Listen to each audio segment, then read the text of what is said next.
Welcome to the Hearts Entwined podcast. In this podcast, we'll be having discussions around the secrets which attract lasting, healthy, fulfilling relationships, creating a healthy mindset, and what women should know and understand about men. Introducing your host, Lyn Smith, the Queen of Hearts, relationship expert, trainer, speaker, and best-selling author of the Cupid's Bow technique.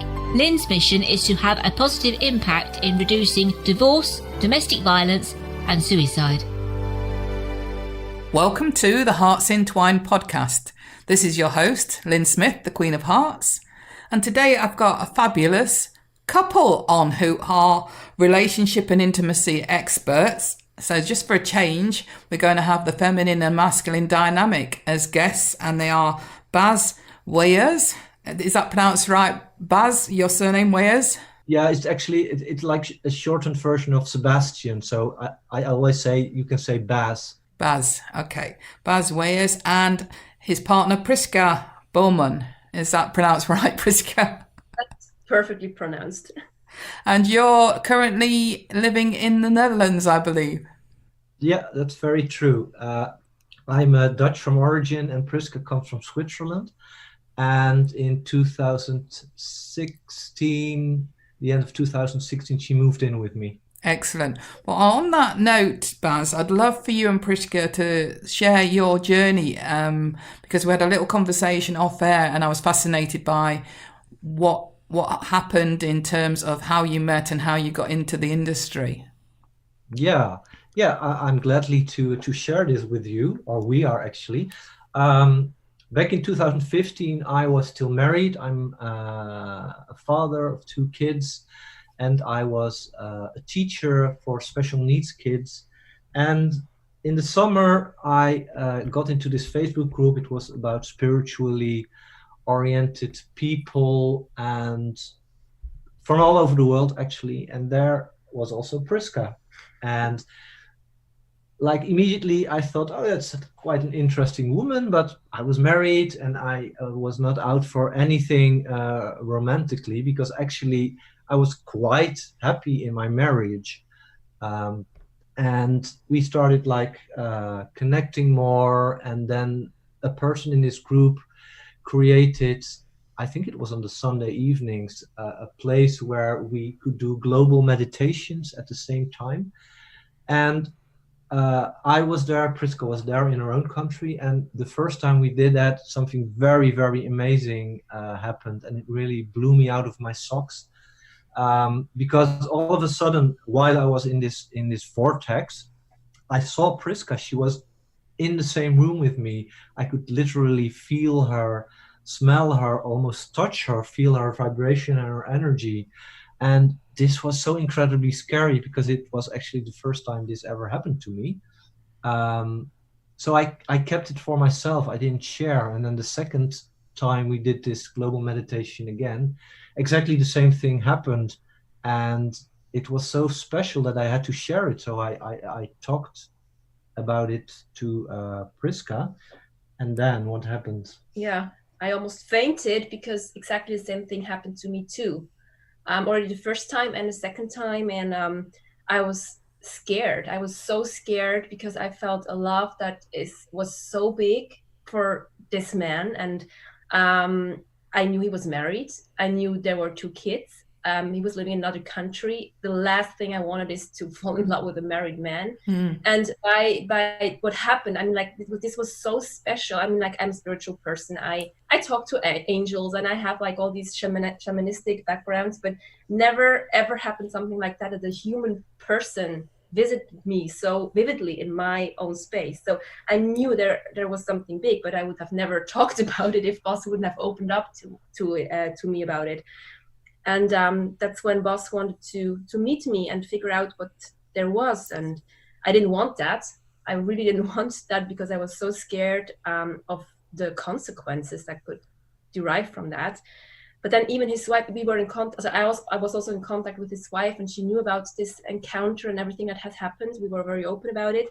And even she said, the man has to figure out what that is. He has to come.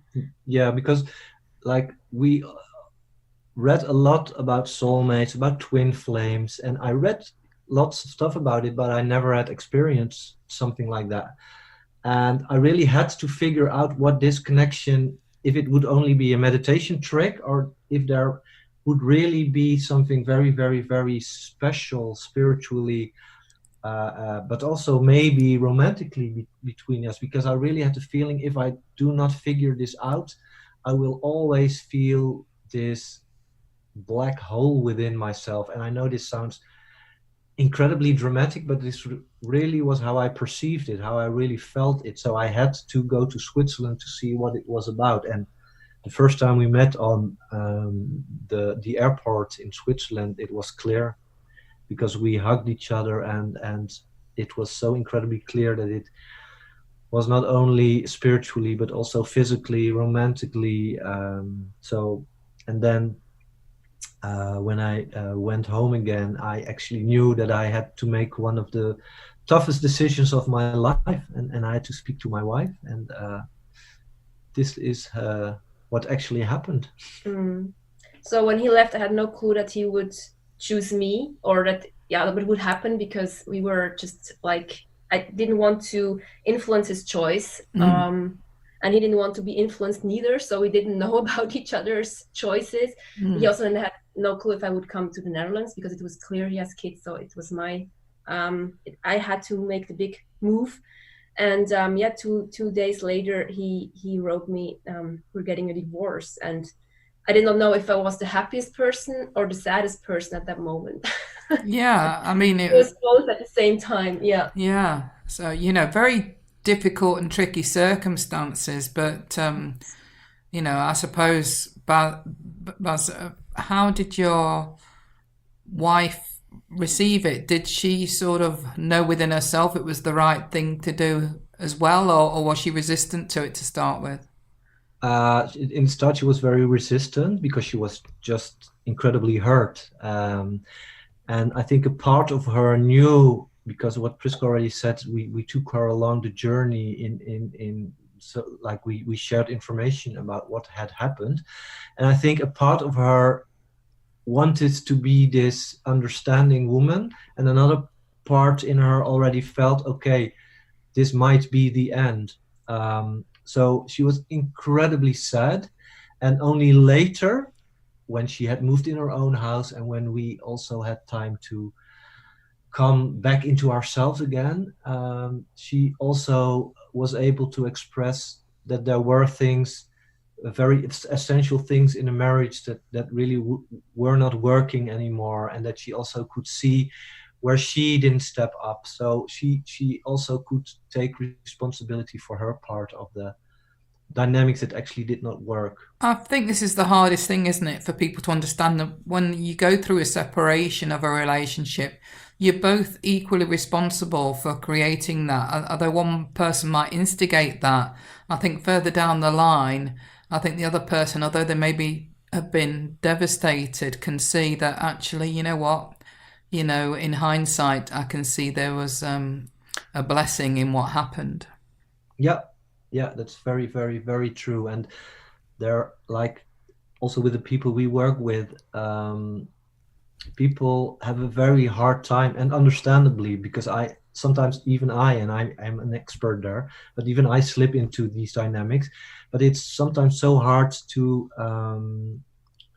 when you get triggered by something that your partner does, to still stay connected and still see the other one through your own pain, and really approaches as a we instead of a me against you. And these are really hard lessons to learn. And I think lots and lots and lots of people and couples struggle with exactly that.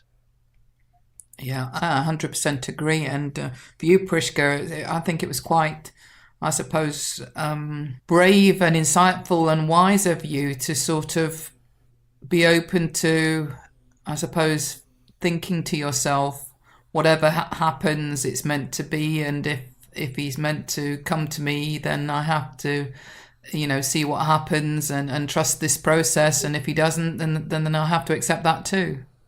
Yeah, like I really was in this space of, I just have to surrender what is meant to be.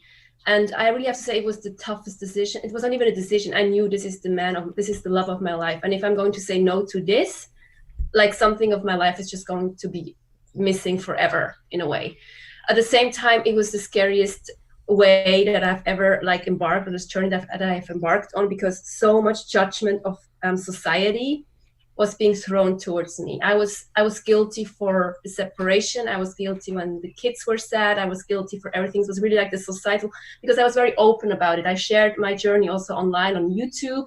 And because I already was a coach, I already shared a lot of about my life. I also shared that part. And there was so much hatred and really like it was really sorry if I butt in, but it really was shocking to see that, because I also shared parts of the journey, and I as a man was always praised for being brave to choose my own path and to brave to speak my truth. And Priska was a homewrecker. She was a bitch.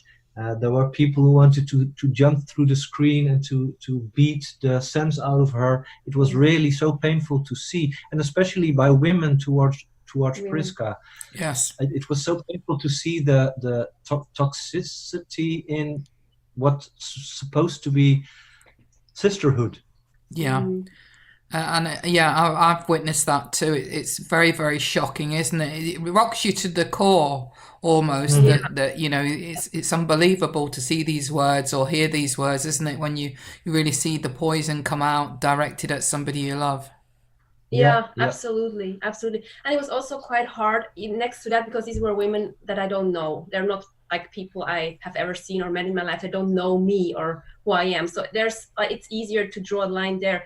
But it was also hard because like all of my friends, all of my friends are married, and they were like super like sympathizing with his ex-wife, and me too, of course, because I knew how hard this must have been for her. And well, I know it firsthand how hard it was for her. So, but like nobody could understand how hard the path was for me, because nobody has experienced how it has to be for the second woman, let's call it like that. Yes. Or when you're stepping in, and said, I felt very, very lonely. I felt extremely lonely, and there was like nobody ever asked me, how are you doing? Everybody was asking, how is she doing?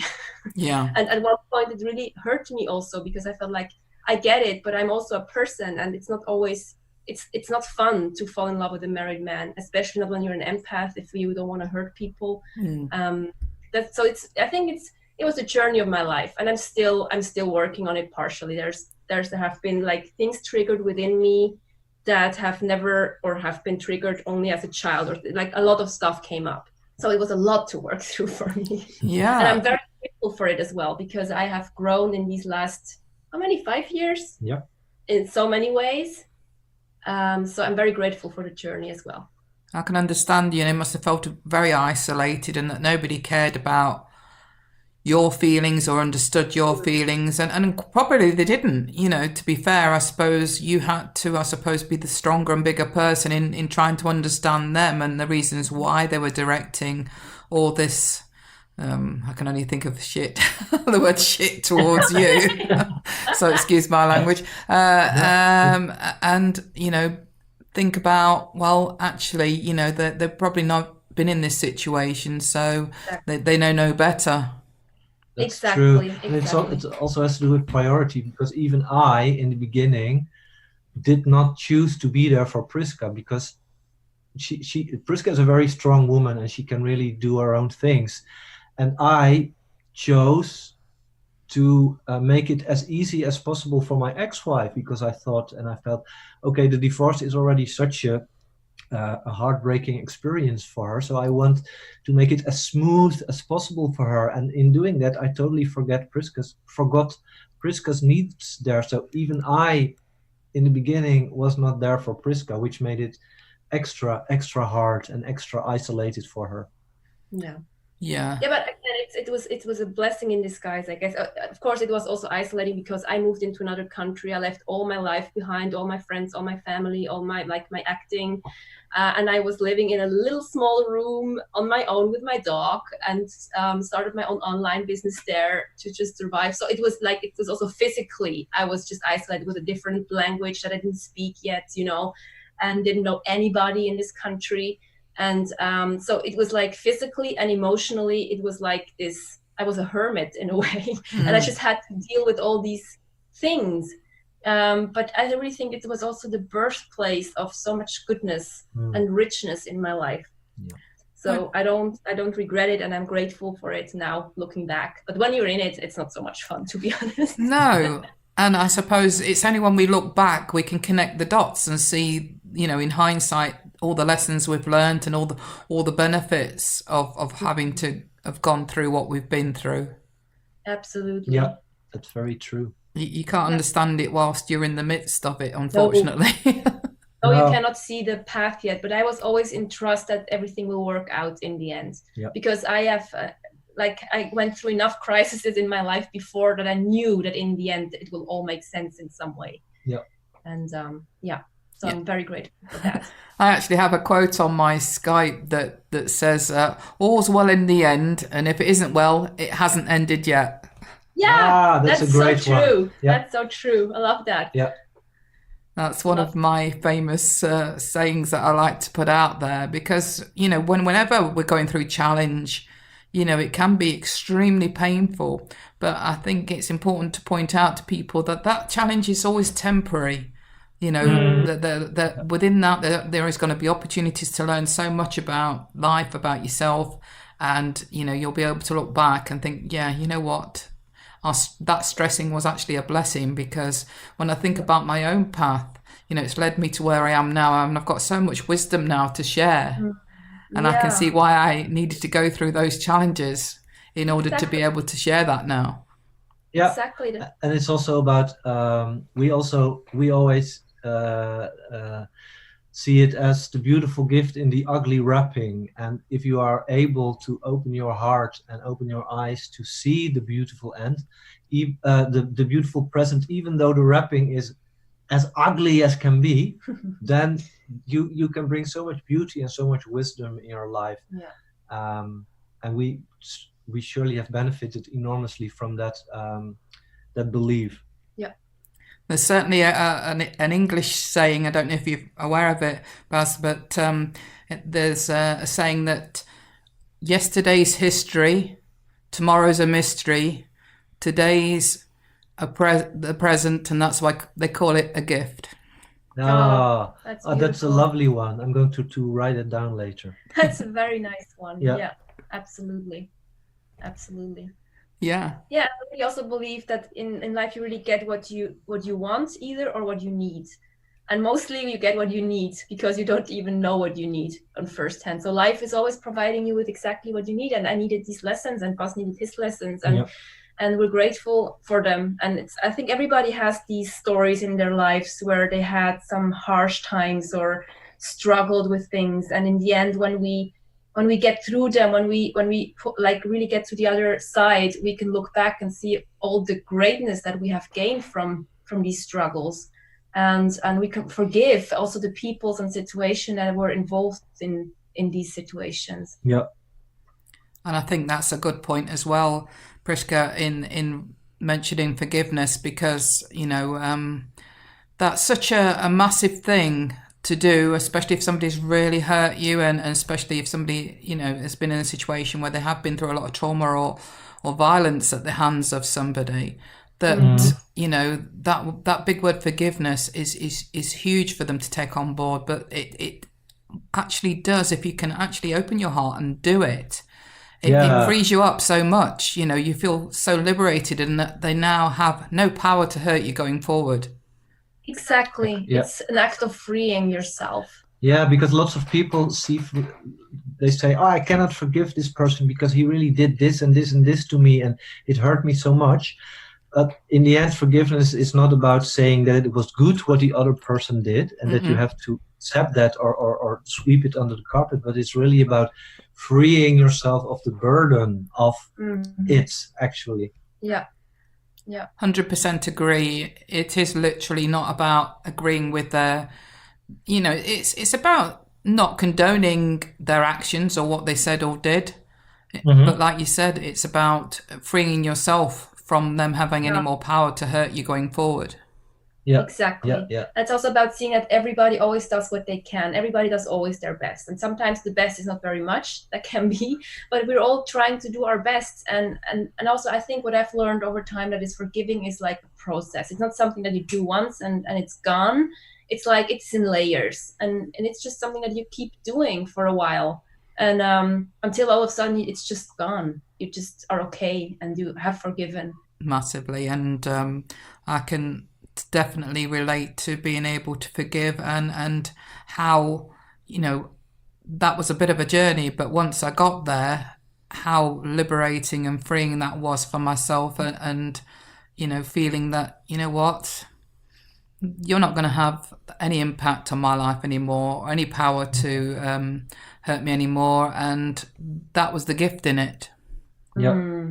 Beautiful. Yeah. That's really beautiful. So tell me more about there was a post that attracted my attention, and this is how I got interested in Bas and Priska. Bas put a post out that I thought, yes, my audience needs to know about this couple, because they're definitely aligned with what I do and the way I teach. And the post was called "The Power of Masculine Presence." So I'd really like you to talk a little bit about that from your perspective, Bas, and then for Priska to comment from her feminine perspective around it, if that's okay. I'd love to share that with our listeners. Yeah. Well, since I am with Priska, the whole masculine, feminine polarity and energy is really something that I have experienced much more, because before that, of course, it was there, but I wasn't very aware of it. So it was not really, it didn't play really a part in my life. But since I with Priska, because I felt it so strong, I have never felt so incredibly male or masculine since I'm with Priska. And I was very curious why this was happening, actually. So I started to delve into that and read more about it. And it's really about this, like you have all these hermetic laws, and one of it, like people always talk about the law of attraction, but I think law of polarity is much more important and much more significant. And it's really about this, about polarity, about when Priska steps up more in her femininity, I automatically shift more into my masculine energy, and vice versa as well. And it's not about that a man needs to be masculine and a woman needs to be feminine, because for me, the masculine is not per definition a man, nor the feminine is per definition a woman, because we both have these energies within ourselves. And I also know of couples where the woman is way more in her masculine energy and the man in his feminine, and they work out fine together. So it's really not about putting an energy on a gender. So I think also because of everything that has happened in society, that men have lost their male identity and they don't know anymore what is expected of them, and therefore lots of men, I'm in lots of men's groups, so I interact lots with men. There is this issue of people pleasing, of being the Mr. Nice Guy, and this was what has been expected from men like a couple of years ago, but now I slowly, because also women get more in their wild feminine, in their receiving, in surrendering, I see that men also are invited to step up more in this kind of energy, and I think it's very important.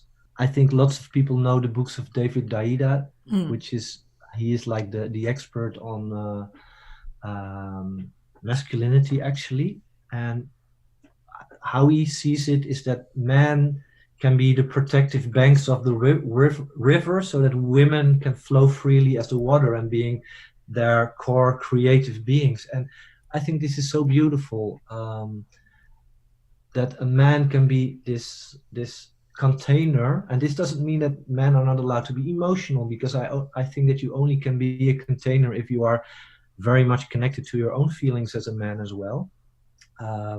Because then you can truly understand what is happening in the emotional ocean of femininity. So I really think this is what needs to happen in order to what's the Dutch word for that? To honor the polarity. And polarity is much, much needed in this world. And I think this is exactly what men have to do to honor this. Because for man, one of the biggest struggles is to fully understand how he can meet his woman's emotional needs. And therefore, I think a man must practice the art of being fully present in her presence, as well as emotionally, physically, mentally, spiritually, to really be there and really understand her, and therefore really being able to carry her in all the things that she needs. And Priska, what does, from your feminine perspective, that look like, that masculine presence? What does that show up for you so that our listeners can fully understand? Like in a very practical way, like Bas, when we met and he made all these decisions to get a divorce, what really struck me is this clarity, this masculine presence that he had of making these clear decisions. And I didn't have to step up and be in my strength. I could just like kind of follow his lead, even though I'm a leader myself. But I really felt for the first time in my life, I'm being held by a man, and he's just there, and I can be myself. And also when I went through all my, I call it now trauma, later on our relationship, when we already lived then together, and all the wounds came up that have happened in the beginning of our relationships, in our relationship, he was just there holding all these emotions. And I was like, it was just so much. And he was just there in this presence. And this is something that only this presence alone was so healing for me, to just not having to have a solution or needing to have a solution or not knowing where this whole emotional storm is taking me to, but just having this protector in some way that is really just holding me in all of that. And this was an experience that really has changed my life and is changing my life. And I think this is how this masculine presence shows for me in a very practical way. I think this is the easiest way to explain it so that people may understand it. That's beautiful. And like you say, I think one of the key things there from a feminine point of view is that he wasn't offering solutions, which men quite often think that women do just want solutions and to get, that they want fixing and he was just, rather than offering that, he was just being there. Exactly. And this doesn't mean that he didn't get triggered or that he didn't also get hurt by these things, but it's not like that he then lost himself in the trigger fest, or that he kind of took over the story or left the building, or just left me in my thing. He just stayed through everything and never left my side. And this was the beautiful thing that also got us closer together in the end, because we really grew as a couple in a depth that we didn't even know existed. Yeah. And I think it's also, I want to add that because Priska said that I was constantly there holding space and being present. And I also want to add that sometimes I also withdrew, but I always communicated this with Priska. I always said, okay, now I feel so overwhelmed emotionally, I really have to take a step back. And I promise you I will come back to it. So also expressing your disability at one point is actually also being present. So I wanted to add that because I think this is what lots of women and men in relationships forget, that sometimes men withdraw, and this is not a wrong thing, as long as you are able to communicate it to your spouse or partner. Exactly. And this is also that I could totally take. I didn't felt abandoned or anything when he had these moments, because he said what he needed, and I accepted that, and I could accept that in a good way. So it's good that you was wise enough, Bas, to actually communicate that, because many men don't, do they? They just feel the need to withdraw, and they withdraw, and then the woman in the relationship is then panicking, or thinking it must be her fault. Yeah, exactly. Yeah, that's true. And it's also because in the beginning I have done it numerous times without communicating it. But then it's also the task, I think, of the woman, if she is aware enough, to express, okay, baby, I see that you are not here anymore. I see that you are withdrawing. What is happening? So that she somehow, quote unquote, teaches her man to be more communicative about it. Yeah, and also how it make you feel when he withdraws. That he says, okay, I don't feel you right now, and I need you in this, because I cannot do it on my own. And yeah, I think it's really a shared responsibility. It's not just the guy's task to just be there. It's also the woman to ask for it if she needs it. Yeah. And that both stay open, because of course both will make mistakes. Like we will get triggered, we will fall off the horse. It's all about getting back up there. But like, this is really just a thing that because I've been always, like, my whole life, and I also hear that from many of our clients, that they were the too much women, they're too much, too emotional, too whatever, everything is too much. And for the first time in my life, I didn't feel like a too much woman, because he could just take everything and even more. And this is just to finally feel seen in all of these parts of yours, of the good ones, but also the ugly ones. This is something so beautiful and so healing. And I think that's something that every woman in some way is craving for, to be held in exactly these places. Because no matter how strong we are, no matter how determined we are to change the world, how much of a leader we are, in some part of us still wants to be held and also wants to be seen in these parts. And therefore you need another person, because you cannot do that for yourself. Yeah, I get it, absolutely, 100% get it. That's beautiful. Yeah. And I think it's very important to stress to women that, don't worry, if a man doesn't communicate that he needs to withdraw, but is withdrawing after especially an intense, emotional, maybe very physically intimate time that you've had, and think that, oh my gosh, what's going on here? Suddenly we've been previously so close, and now he's withdrawing, and feel like it's something to do with them. Just allow him that time and space. He'll come back. He'll definitely come back. Yeah, that's very beautiful what you say there. It also has to do with the trust in the relationship, that that your relationship can hold this. Yeah. And that you as a woman can hold it, and that you trust your man that he will eventually come back when he's ready. Yeah, I talk about this in, I've written a book called The Cupid's Bow Technique, and I liken the men's, I suppose, intimacy cycle to being the bow.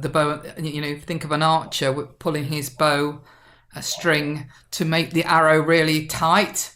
Once he's fired that arrow, the string goes slack, so he needs time away then, to go and re-energize, so he gets the strength then to pull the string to make it tight again, once it's gone slack. So I liken it to being the man, like the bow in the archery bow.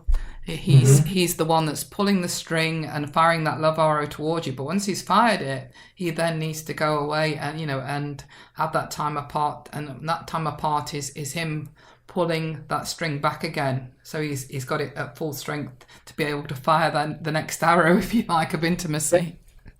Yeah, that's true. That's very true. And this happens very clearly during sexuality, but also in day-to-day life. Sometimes when I'm in a fight with Priska, it really takes something from me energetically and emotionally, and also from Priska. But for me, I really need to withdraw and recharge again, so I can tighten up the string of the bow again. It's a very beautiful metaphor. Yeah, and that's why I say to women, don't go chasing after him at those moments, because otherwise all you're doing is allowing that string to slacken because you're going towards him. And you need to allow him to pull away so the string gets taut again and tight, and he's ready to fire that next love arrow of intimacy towards you. Yeah, that's so true. I love that picture. I love that too. Yeah. Yeah, so that's my metaphor for today. We're taking them. We're taking it. Yeah, we're taking it. Yeah.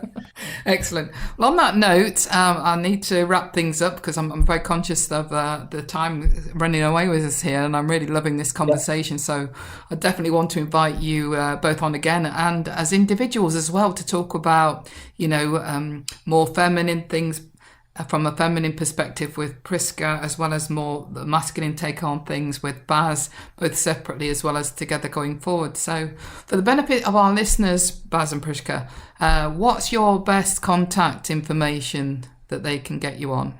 Like, you can find us, I think we just gave our website because you can find everything there. It's thelovealchemists.com. Everything written in one word. Okay, so it's the lovealchemists.com. .com, exactly. And there you can find contact information. There you can also find great freebies, like free stuff that you can download. Yeah. You can join we have a free Facebook group that you can join. You find everything there. Yeah. Brilliant. And also really learn about what we're actually are offering and how we are supporting especially women in the world. Excellent. Well, as always, I'll make sure all other contact information is included in our show notes, as well as, more information about yourself, Priska and Bas, so that our listeners can get to know more about who you are and what you do. So thank you so much for coming on this episode today. It's been my absolute pleasure. Oh, thank you so very much for inviting us. And it really was a heartwarming experience to be talking to you, and I really felt very connected and very at ease. So that's also a compliment to you. You are a great host. Absolutely, and we're very much looking forward to having this conversation in other podcasts. So thank you very, very much for your time and for having us. Excellent. Well, to wrap things up, as always, I like to say true love starts with opening our hearts. So until next time, listeners, goodbye for now. Thanks for listening to the Hearts Entwined podcast. You can follow Lyn via the Facebook group Two Hearts Entwined, or search Lyn Smith, inspirational speaker, at LinkedIn, or email lyn@hearts-entwined.com. That's LYN@hearts-entwined.com. Remember, true love starts with opening our hearts.